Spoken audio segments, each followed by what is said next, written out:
Okay, bestseller. So, Loretta, my dear, Yes. please tell me your aha moment when you came up with this beautiful musical and everything already more than a decade ago, put it More that than a way. decade ago. Well, I was sitting at my piano when I heard peals of laughter coming up through the basement.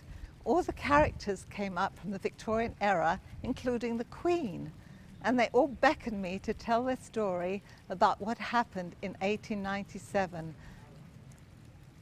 So it was never lost to posterity. Right. So how did it like come to you? What were you doing when this just kind of It just appeared. I think I was channeled to do it. The songs came, the music came, the story, which is the most important, it all came together at once. It took me a long time to write it, but I loved every moment of So it. what comes first? So you like give us your backgrounds again. So you look at me, Yes. don't look toward him at all. Just look at me like we're hanging out having coffee and he's not here. So explain kind of your background, your professional background prior to this.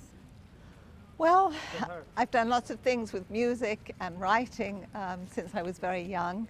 I've written for Sesame Street and many other places, children's television, all kinds of things.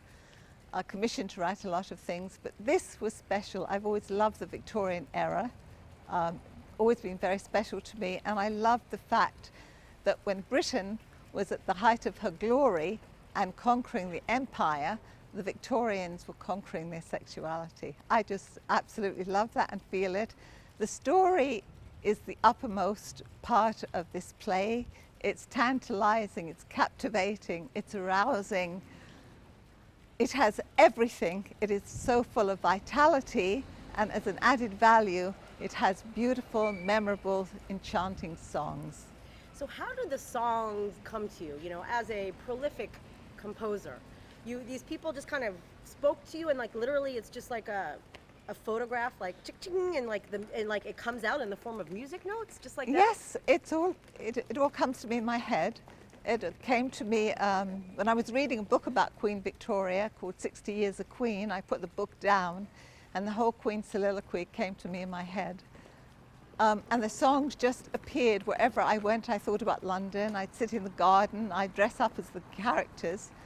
And they would tell me their emotions, and their emotions and feelings at that time are no different the emotions and feelings that we have today. Exactly the same, and they will be 500 years from now.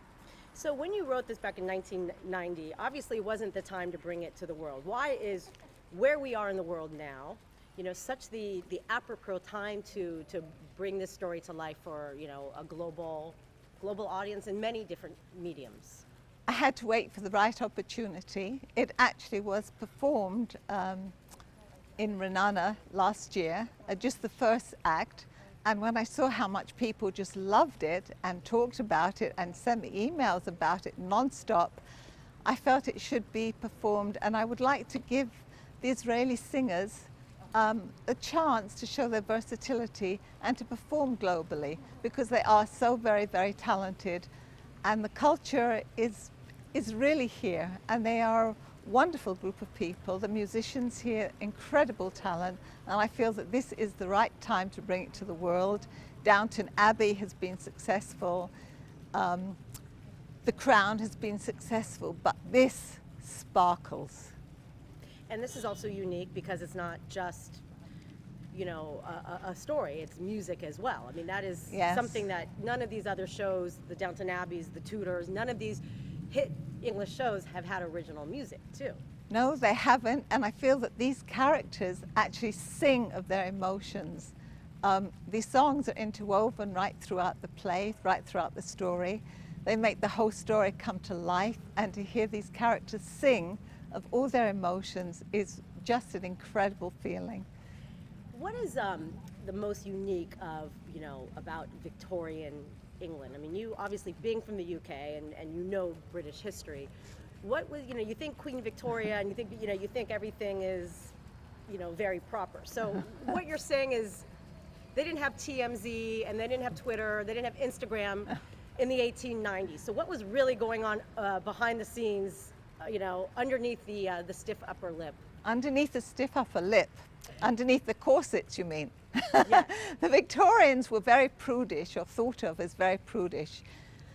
But underneath it all and around it all, they had lovers' trysts. There were all kinds of scandals, all kinds of sexual things going on, and mutual understandings between the upper class, between the lower class, between the upstairs, between the downstairs, and even in the monarchy, the royal family right now, there's so much interest in it, and the monarchy is very, very interesting. What could be more interesting than a show that depicts this Victorian era as it really should be?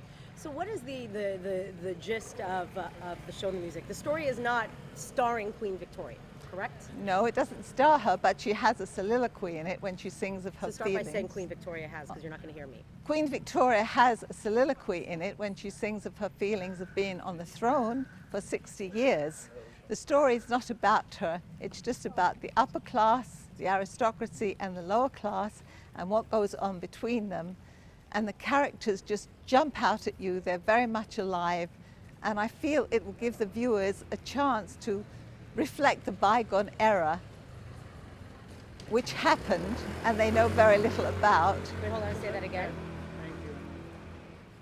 Okay, say the part about reflecting the bygone era. I think it will reflect the bygone era of which we know very little about, but it will transport people into that bygone era, and they will have a wonderful, wonderful time viewing this. And the Diamond Jubilee, this was a big deal. Like, this is what, 60 years? This is 60 years. So has Queen Elizabeth had a Diamond Jubilee? No, she was past the Diamond Jubilee. She will have a Platinum Jubilee. So I hope she gets to see this and hear it, which she should. Say this again, Queen Elizabeth. So say Queen Elizabeth is going to have her Platinum Jubilee. She's already past the Diamond Jubilee. She's the longest reigning monarch, and I do hope that she gets to hear it, see it, and enjoy it, as I think many millions will across the world. And what is the big deal of, like, the Diamond Jubilee? Like, what went on actually? Is it like all of England just celebrated 60 years? Like it was like one big party to celebrate Queen Victoria? No, the Diamond Jubilee was in 1897 on a lovely summer's evening, and the next day, I think it was June the 4th, 1897, when the whole world came to London to celebrate, and London was in its glory. The British Empire was at the height of its power. It was the most marvelous exhibition that you could imagine. Parties went on, balls went on, and of course with the balls there were a lot of scandals that went on. Yeah. That was the most fascinating part of all. So what is the takeaway of this, of the music and the script and everything? What are you hoping audiences, in whatever way they consume it, will walk away with about this time? I would like them to walk away with a wonderful story. They feel that they've been transported into the Victorian age. I want to hear them sing every single song. They are all very melodic. They're completely original and unique and depict all the characters. And I hope that they will just sing them and remember them for always, because this is a spectacular show. Now explain the Israel opera and how here you're drawing interest from Israelis who did not grow up in England and have this enamored relationship with with royalty, like most people do in the UK. Because the music was infectious. So explain what it is about the music that even couldn't get the songs out of the heads of Israelis who are in this industry. I think that I'm very interested, because I'm living in Israel right now, to have these wonderful young talented performers from the opera to sing this, to show their versatility as a global performance, because there is such incredible talent here, and they sing it with such bravado that it's really remarkable. And even today, a year later than it was performed in Renana and other workshops, people have written to me they can't get the songs or the story out of their head. So why do you think, because of the times that we're living in now, this type of music and the infectious nature of this music that will get people up on their feet, why do you feel that this is really such an important time to kind of change the emotional body of what we're all feeling through arts and culture, even if it's, reviving something from a bygone era, like we said. I think there's a lot of culture here right now which has been stopped, unfortunately, due to the coronavirus. But this is culture of a different manner. It's not songs or not stories that you will forget next week or next year. It will live within every viewer forever. Amazing. That's my goal. Amazing. And that's how it will be. And that's how we're going to win it. Yes. Beautiful. Got it? Got it. Is there anything I left